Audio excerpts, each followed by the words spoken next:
بسم اللہ الرحمن الرحیم۔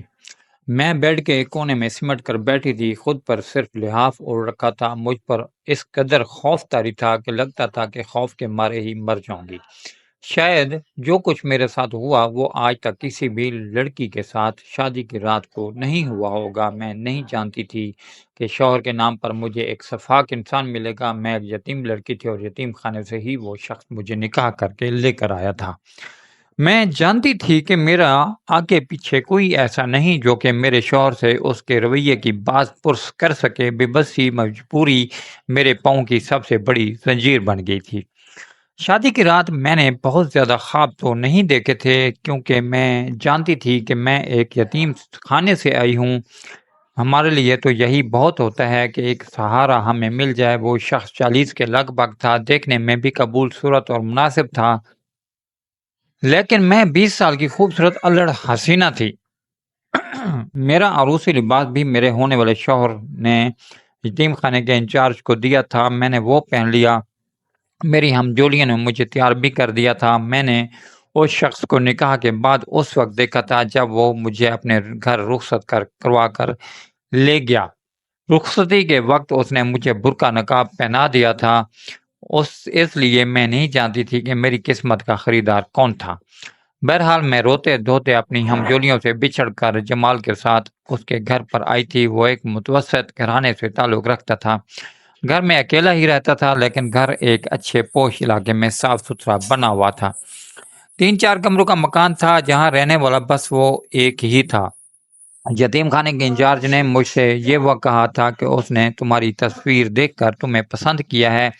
بہرحال میں نے اپنی آنکھوں میں کوئی زیادہ خواب نہیں سجائے تھے۔ میرا ہاتھ تھام کر جمال نے مجھے کمرے میں بٹھایا تھا، پھر کہنے لگا کہ اپنا برقع اتار دو۔ میں کچھ دیر بعد آتا ہوں یہ کہہ کے وہ کمرے سے چلا گیا۔ میں نے اپنا نقاب اور برقع اتارا، کمرے کو ستائشی نظروں سے دیکھا، کیونکہ کافی خوبصورت فرنیچر میرے کمرے میں سجایا گیا تھا اور اس وقت تو پورا کمرہ پھولوں سے مہک رہا تھا۔ میرے دل میں شادی کے لیے امنگیں لگی تھیں۔ میں خوش ہو گئی۔ اب تک کی محرومیاں مجھے جمال کے گھر پر پوری ہوتی ہوئی نظر آ رہی تھیں، لیکن میں نہیں جانتی تھی کہ یہ میری آزمائشوں کی ابتدا ہے۔ بہرحال کچھ دیر بعد جمال جب میرے کمرے میں داخل ہوا تو اسے دیکھ کر میرا دل یکبارگی سے دھڑکا تھا۔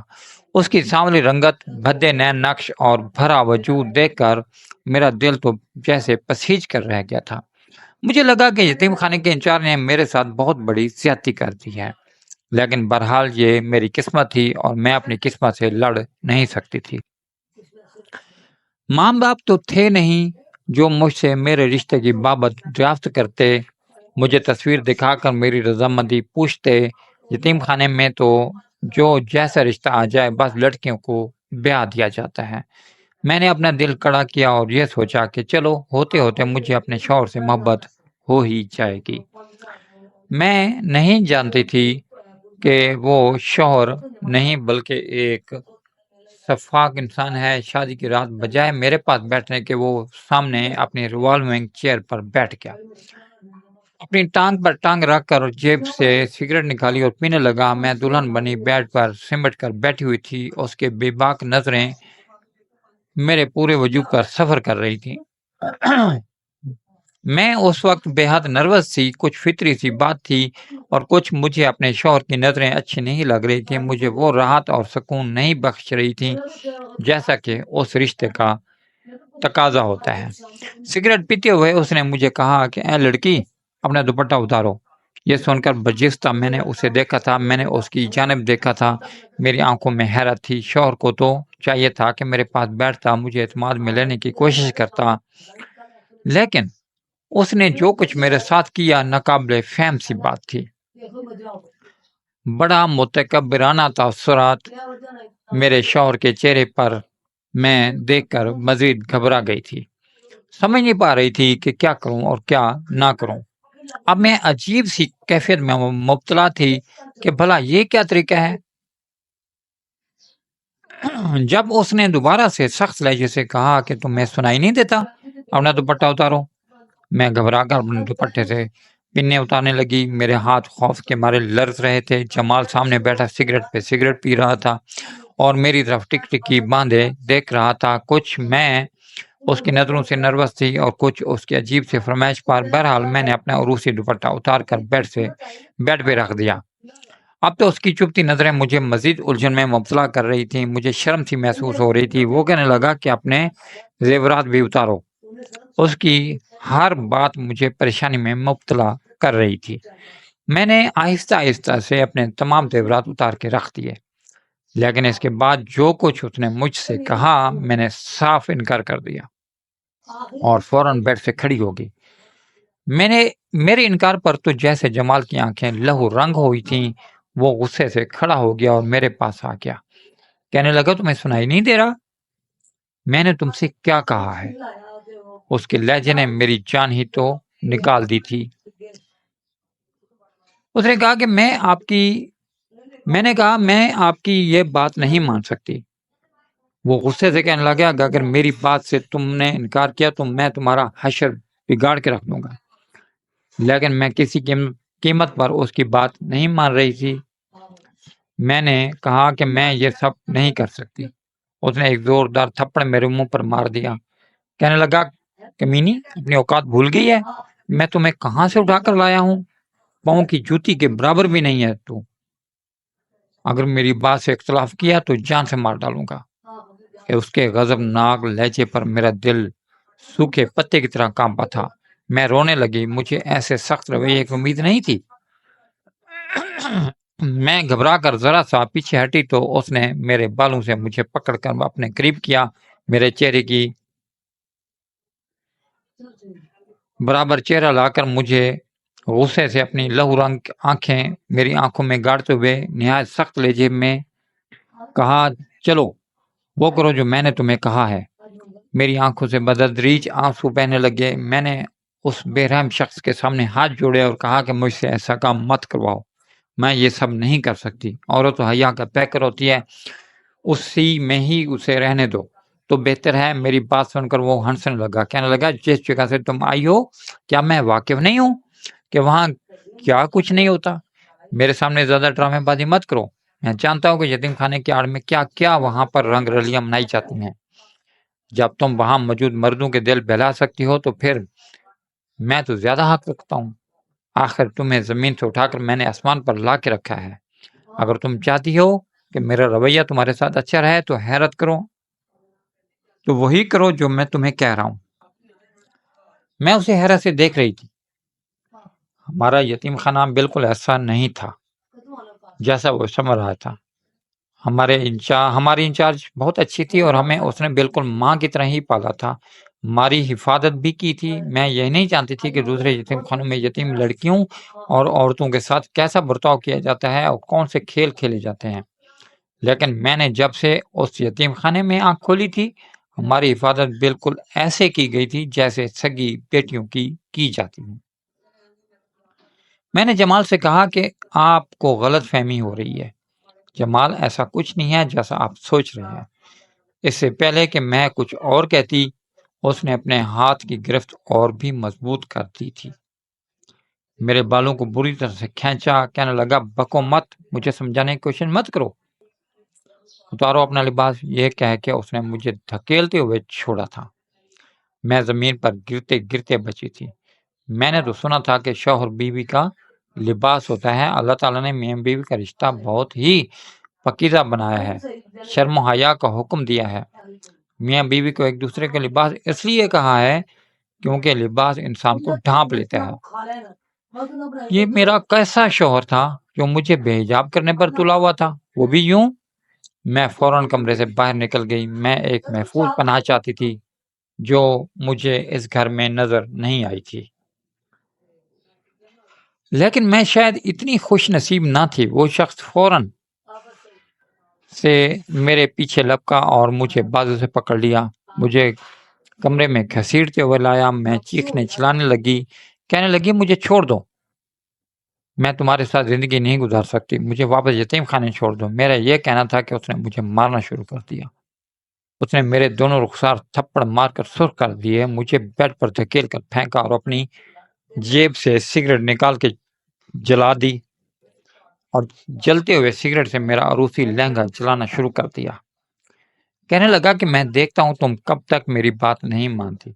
میں تو یہ سب دیکھ کر حواس باختہ ہو گئی تھی۔ میرا لہنگا بری طرح سے جلنے لگا تھا۔ اس سے پہلے کہ لہنگے کے ساتھ میں بھی جلنا شروع ہو جاتی، میں نے اسے اتار دیا اور خود پر لحاف اوڑھ لیا۔ مجھے یوں بے بس دیکھ کر وہ ہنستا ہوا کمرے سے باہر نکل گیا۔ میں بے بسی سے اپنی قسمت پر رو رہی تھی اور صبح تک میں یوں ہی روتی رہی۔ جب وہ صبح کمرے میں آیا تو اس کے ہاتھ میں ایک شاپر تھا۔ اس نے میرے منہ پر مار دیا، کہنے لگا اس میں چند جوڑے ہیں، اسے پہن کر باہر آؤ اور مجھے ناشتہ بنا کر دو۔ اس کا لہجہ ایسا ہی تھا، حکارت سے بھرا ہوا۔ میں نے اپنا لباس تبدیل کیا اور روتے ہوئے کمرے سے باہر آ کے سامنے ہی چھوٹا سا کچن تھا۔ جب میں کچن میں آئی تو پورا کچن گندا ہو رہا تھا۔ سینک میں گندے برتن پڑے ہوئے تھے۔ چولہے پر چائے والی ایک کیتلی تھی جو کہ پوری طرح سے جل چکی تھی اور کالی ہو گئی تھی۔ میں نے پورا کچن صاف کیا اور ناشتہ بنانے لگی۔ فریج میں ہر چیز موجود تھی لیکن پورا فریج گندا تھا۔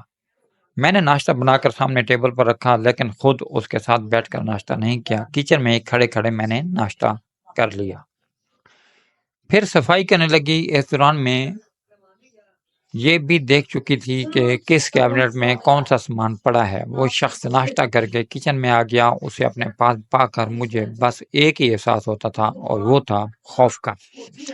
وہ میرے پاس آ کر کہنے لگا کہ جو حرکت تم نے رات کو کی ہے، اگر تم نے آج بھی وہی دہرائی تو پورا کمرہ جلا کر رکھ کر دوں گا اور تمہیں بھی جلا دوں گا۔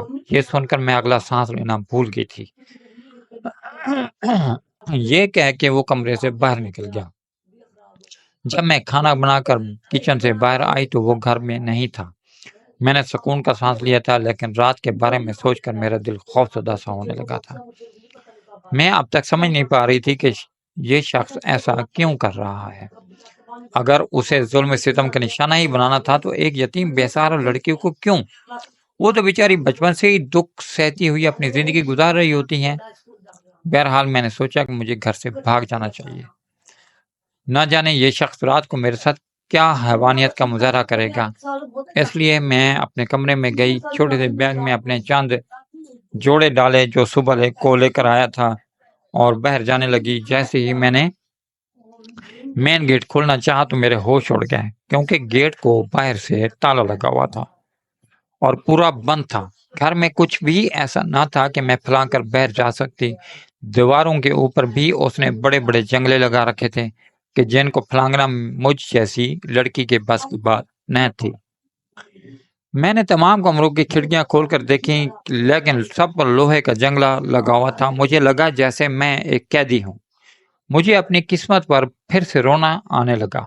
روتے روتے ہی میں نے رات کا کھانا بنایا تھا اور جب وہ شخص گھر کے اندر داخل ہوا تو میں خوف کے مارے اپنے کمرے میں جا کر دروازہ لاک کر کے بیٹھ گئی۔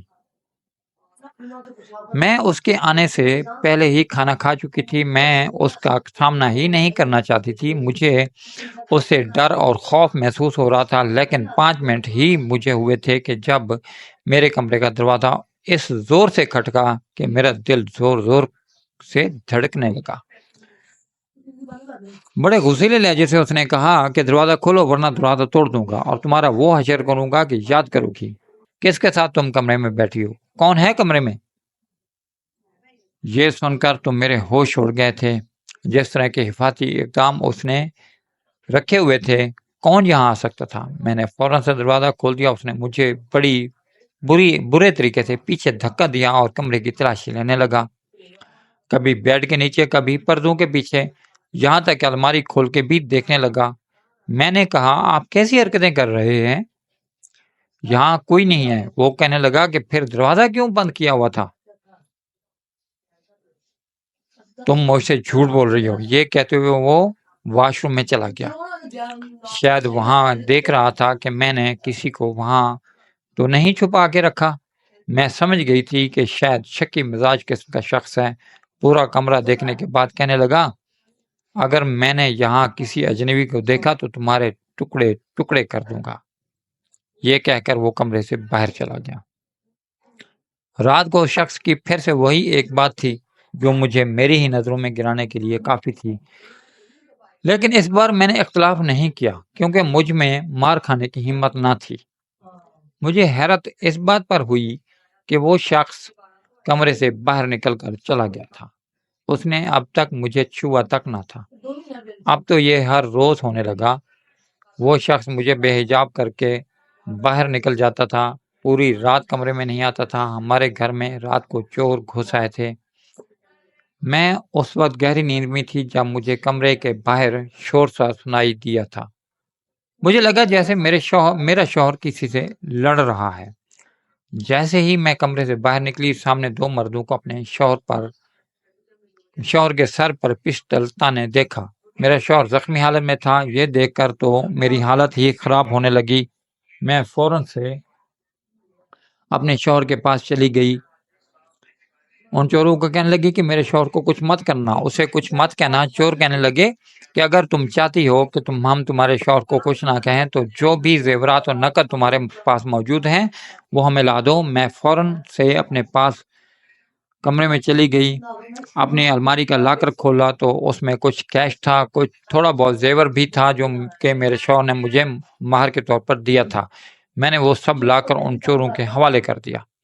پیسے لے کے وہ وہاں سے چلے گئے۔ میں رونے لگی، بار بار اپنے شوہر کا چہرہ اور ہاتھ دیکھنے لگی کہ کہیں اسے زیادہ کوئی نقصان تو نہیں پہنچا، کیونکہ وہ شاید ان چوروں سے لڑ رہا تھا، اس لیے اس کے چہرے پر زخم تھے، ہونٹ کے قریب خون بھی بہہ رہا تھا۔ میں نے اپنے دوپٹے سے اس کا چہرہ صاف کیا، روتے ہوئے اس سے پوچھنے لگی کہ آپ نے کیوں ان سے لڑائی کی؟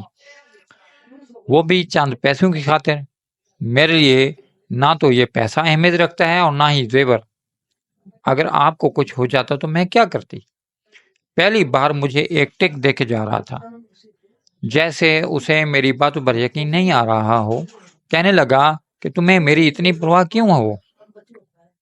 میں نے کہا کہ اس لیے کہ آپ میرے شوہر ہیں۔ مجھے آپ کی پرواہ نہیں ہوگی تو اور کس کی ہوگی؟ میری بات سن کے اس کے چہرے پر رنگ یکدم اڑ گیا تھا۔ فوراً سے اپنے کمرے میں چلا گیا، دروازہ بند کر لیا۔ لیکن اس رات میں بہت بے چین رہی۔ بار بار میرا دل یہی سوچ کر خوفزدہ ہوتا رہا کہ شوہر کہ اگر میں وقت پر نہ پہنچتی تو وہ میرے شوہر کے ساتھ نہ جانے کیا کر بیٹھتے۔ بے شک میرے شوہر نے میرے ساتھ کبھی بھی اچھا رویہ نہیں کیا، جتنا ذلیل مجھے کرتا تھا۔ وجہ تو میں نہیں جانتی تھی، لیکن جو کچھ میرے ساتھ ہو رہا تھا وہ زیادتی تھی۔ اس کے باوجود میں نے اس کے ساتھ اچھا ہی رویہ رکھا تھا، اس کی پسند کا کھانا بناتی تھی، پورا دن اس کے کام کرتی تھی۔ کبھی ایسا نہیں ہوتا تھا کہ اسے کسی چیز کی ضرورت ہو اور میں نے وہ پوری نہ کی ہو۔ میں جانتی تھی کہ میرا شوہر شکی مزاج ہے، اس لیے میں تیار بالکل نہیں ہوتی تھی، بالکل سادہ رہنے لگی تھی۔ اب تو میرے شوہر کا رویہ بھی کچھ بدلنے لگا تھا، وہ بہت خاموش رہنے لگا تھا، میرے کمرے میں بالکل نہیں آتا تھا۔ ایک بار میں کچن میں برتن دھو رہی تھی اور کچن کی صفائی کر رہی تھی۔ اکثر میں رات کو ہی پورا کچن صاف کر کے سوتی تھی اور اسی وقت میرا شوہر چائے کا بھی کہہ دیتا تھا۔ آج کل بہت چپ سا تھا۔ میں سنک میں رکھے گندے برتن دھو رہی تھی کہ جب وہ کچن میں آیا۔ میں سمجھ گئی کہ اس نے چائے پینی ہے، اس لیے میں نے فوراً سے چولہے پر چائے کی کیتلی چڑھا دی، کیونکہ میں اس کا ہر کام اس کے کہے بنا کر دیتی تھی۔ یہ دیکھ کر مجھ سے کہنے لگا کہ ایسا کرو، جا کے آرام کرو، میں اپنے لیے چائے خود بنا لوں گا۔ میں نے کہا کہ نہیں، میں بنا دیتی ہوں، ویسے بھی ابھی مجھے کچن بھی صاف کرنا ہے۔ میرا یہ کہنا تھا کہ وہ میرے سامنے آ کے کھڑا ہو گیا، کہنے لگا کہ کچن صبح بھی صاف ہو سکتا ہے، ضروری نہیں کہ تم سارا کام کر کے ہی سو۔ ایسا پہلی بار ہوا تھا اس نے ایسے جملے میرے ساتھ بولے تھے، ورنہ شروع میں تو وہ مجھ پر بہت سختی کرتا تھا، کہتا تھا کہ پورا گھر چمکانے کے بعد تمہیں سونے کی اجازت ہے۔ اس لیے مجھے عادت سی ہو گئی تھی۔ میں نے کہا کہ نہیں، کوئی بات نہیں، میں آپ کو چائے بنا کر دے دیتی ہوں، لیکن اس نے انکار کر دیا، کہنے لگا کہ جاؤ، جا کے آرام کرو، مجھے تم ویسے بھی تھکی سی لگ رہی ہو۔ یہ سن کر میں حیرت سے اسے دیکھنے لگی۔ یہ بات سچ کی کہ چند دن سے واقعی تھکی سی تھی۔ گھر کے کام مسلسل کرنے سے میرے چہرے پر اب تھکن کے آثار ظاہر ہونے لگے تھے۔ اور دوسری بات یہ کہ مجھے اپنے شوہر کی سنگت کی خواہش بھی ہونے لگی تھی۔ وہ جیسا بھی تھا مجھے زندگی تو اسی کے ساتھ گزارنی تھی۔ میں اپنے کمرے میں آ گئی، کچھ دیر ایسے ہی لیٹی رہی، پھر خیال آیا کہ کیوں نہ اپنے شوہر سے بات کرتی ہوں کہ آخر وہ مجھے کس بات کی سزا دے رہا ہے، میرے پاس کیوں نہیں آتا۔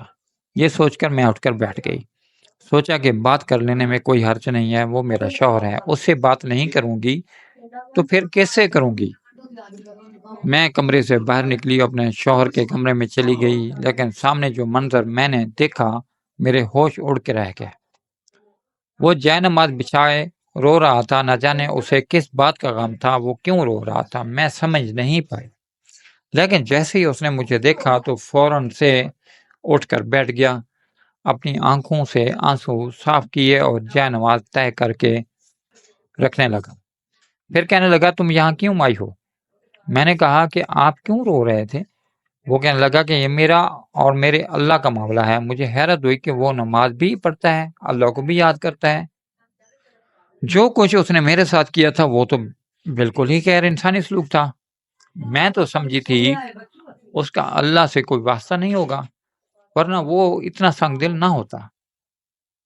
مجھے وہیں کھڑا دیکھ کر کہنے لگا تم جاؤ یہاں سے، لیکن میں اس کے پاس آ گئی اور اس کے ساتھ لگ گئی۔ میں نے کہا کہ آپ کیوں مجھ سے دور رہتے ہیں؟ میری بات سن کر اس نے فوراً سے مجھے خود سے الگ کیا تھا، کہنے لگا کہ جاؤ یہاں سے، جاؤ یہاں سے۔ مجھے لگا جیسے وہ مجھ سے کچھ چھپا رہا ہے۔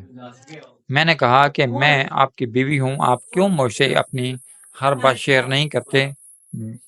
میاں بیوی تو ایک دوسرے کے ساتھ ہی ہوتے ہیں۔ اللہ تعالیٰ نے دنیا میں سب سے پہلے رشتہ میاں بیوی کا بنایا ہے تاکہ عورت اور مرد کو ایک دوسرے کی کمی محسوس نہ ہو، وہ آپس میں بات کریں اور خوشگوار زندگی گزاریں۔ میری بات سن کر وہ کہنے لگا کہ عورت بے اعتبار ہوتی ہے، میں نے بہت بڑے دھوکے کھائے ہیں، اس لیے مجھے کسی بھی عورت پر بھروسہ نہیں ہے۔ وہ کہنے لگا کہ میری ماں اس وقت ایک غیر مرد کے ساتھ بھاگ گئی جب میں 10 سال کا تھا، صرف اس لیے کہ میرا باپ خوبصورت نہیں تھا۔ مجھ سے بڑی بہن تھی، جب وہ جوان ہوئی تو میرا باپ انتقال کر گیا۔ میں نے ابا کی دکان سنبھال لی، بہن گھر سنبھالنے لگی، میں اس کا رشتہ بھی ڈھونڈ رہا تھا لیکن کہیں بات نہیں بن رہی تھی۔ لیکن ایک بار جب میں گھر آیا تو بہن کے کمرے سے ہنسنے اور باتیں کرنے کی آواز آ رہی تھی۔ جب میں نے کھڑکی سے جھانک کر دیکھا تو وہ گلی کے آواز لڑکے کے ساتھ گناہ کر رہی تھی۔ یہ سب دیکھ کر مجھے لگا بس عورتیں ایسی ہی ہوتی ہیں۔ میں نے اپنی بہن کو مار مار کے گھر سے نکال دیا، وہ اسی لڑکے کے ساتھ بھاگ گئی۔ میں نے اس لیے کئی سال شادی نہیں کی، لیکن پھر لوگ مجھے تانے دینے لگے کہ تم سے کوئی بھی لڑکی شادی نہیں کر سکتی کیونکہ جس کی ماں اور بہن بھاگ گئی ہوں انہیں کوئی اپنی بیٹی نہیں دیتا۔ یہ سب سن کر میں نے یتیم خانے جا کر شادی کی بات کی اور تم سے شادی کر لی، لیکن تمہیں دیکھتے ہی مجھے اپنی ماں اور بہن کی حرکتیں یاد آنے لگی، اس لیے میں تم سے اس بات کا بدلہ لینے لگا۔ لیکن جس دن چور گھر پر آئے تھے تو تمہیں اپنے لیے اس قدر پریشان روتا دیکھ کر مجھے حیرت ہوئی تھی کہ جیسا برا رویہ میں نے تمہارے ساتھ رکھا، تمہیں تو مجھے مروا دینا چاہیے تھا، لیکن تم نے سارا پیسہ اور زیور ان چوروں کو دے دیا، میرے لیے تم رہ رہی تھی۔ یہ دیکھ کر میرے خیالات تمہارے لیے بدلنے لگے، لیکن مجھے اپنے رویے پر پشیمانی ہونے لگی ہے، اس لیے تمہارے پاس آنے کی ہمت نہیں۔ میں تمہیں اپنے قابل نہیں سمجھتا۔ یہ کہتے ہوئے وہ رو رہا تھا۔ میں نے کہا جمال، میرے دل میں آپ کے لیے کوئی بدگمانی نہیں ہے، اگر تھی بھی صحیح تو وہ ختم ہو گئی ہے۔ جو کچھ جمال کی ماں اور بہن نے کیا وہ واقعی غلط تھا، کسی بھی مرد کو بدگمان کر سکتا تھا۔ اگر آپ کو میری یہ کہانی اچھی لگی ہے تو سبسکرائب کیجئے، لائک کیجئے اور اس کہانی کو شیئر کیجئے۔ شکریہ۔